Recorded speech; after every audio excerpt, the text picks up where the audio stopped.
Hello everyone and welcome back to Classic Comics. Today I'm reviewing Batman number 116. This is part of the big Fear State event. Now we pick up the story with the Peacekeepers having found Eden, the underground sanctuary created by Poison Ivy. Simon Saint urges the troops to kill everyone they find there. It's not clear to me if he knows that the Insanity Collective is hiding out down there or not.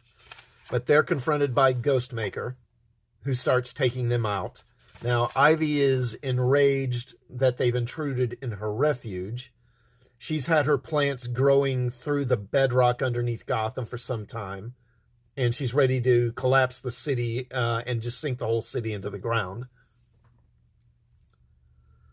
Now, Master Wise, who is the leader of the Insanity Collective, he starts trying to dissuade her from doing this, but she's just not listening.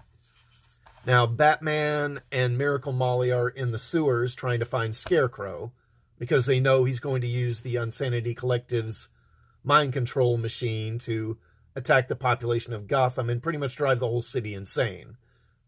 Now, there's an earth tremor, and Batman realizes that Ivy is beginning to collapse the city, and this is the one thing I found a bit contrived with the issue, is that they're running through the sewers trying to find Scarecrow, and then they just stumble across him. I mean, he's literally just sitting there like, yo, what up? So he uses the machine on Molly, and it's starting to drive her crazy. And Scarecrow explains how forcing her and the rest of the city to experience extreme fear is going to improve them to make them better. More able to deal with trauma in the future. Now, he shows them Peacekeeper 1, who he has already hooked up to the machine. Batman uses a batarang to knock the control out of Scarecrow's hand, and they struggle for it, but Scarecrow still comes up with it. Batman demands that Scarecrow stop tormenting Molly, and then he gets shot, and it turns out he's shot by Peacekeeper 1. Now, Batman then switches off the device, and he says, look, you go disarm the bomb, I'll deal with Peacekeeper 1. And, of course, since Peacekeeper 1 shot Scarecrow, you think, okay, maybe he's, going to work with Batman or something like that. But then he basically says that he realizes now that he's what Gotham needs, not Batman. And he says he's just going to take Batman out and replace him. And I love these two-page spreads. It would have been so much better. You've got this great image of Batman if they had both been here, where you could see them kind of facing off against each other, but unfortunately they didn't do that. They got this dumb ad here for some reason. So then you get a nice fight sequence, and again, just Jorge Jimenez is just knocking it out on the art. This is just fantastic. And a good bit of action in this issue. The last couple of issues have been kind of more setup and kind of plot development and all, and kind of padded out just a bit. But this issue's got plenty of action in it.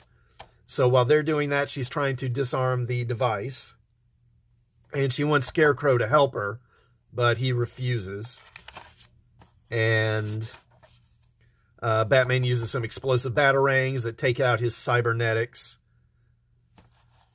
And Scarecrow's gloating, saying, he wants the whole city to be driven insane. Even if he dies, he's willing to let that happen.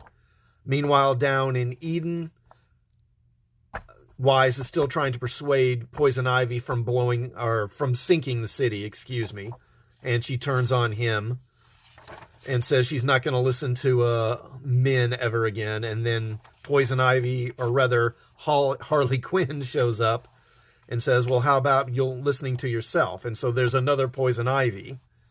And I don't know, I'm guessing maybe at some point Ivy got split into like a good Ivy and a bad Ivy or something like that. I don't know. But it's an interesting setup. So it's a decent issue overall. Like I said, the action picks up nicely after a couple of slow issues. And we're almost to the end here. I think there's one more regular issue after this, and then there's just another special double-sized issue that closes it out. But overall, this was pretty solid. James Tynion, again, The writing, pretty good. Plenty of action in this one, and Jimenez is just great. So I definitely give this one a thumbs up. Really, the last couple of issues were a little disappointing. The plot had seemed to kind of sputter. Tynion seemed to be stretching the plot out a bit, and this issue picks up nicely. I think that when this is done, I'm going to feel that this story was probably an issue or two, maybe longer than it really needed to be. But overall, I've really enjoyed it, and I'm looking forward to the conclusion of Fear State. So if you like this video, please hit the like button and let me know what you think of Fear State in the comments. Are you reading it? Are you enjoying it? Also, please sub to the channel and hit the bell for notifications, and I will see you all next time. Thanks for watching.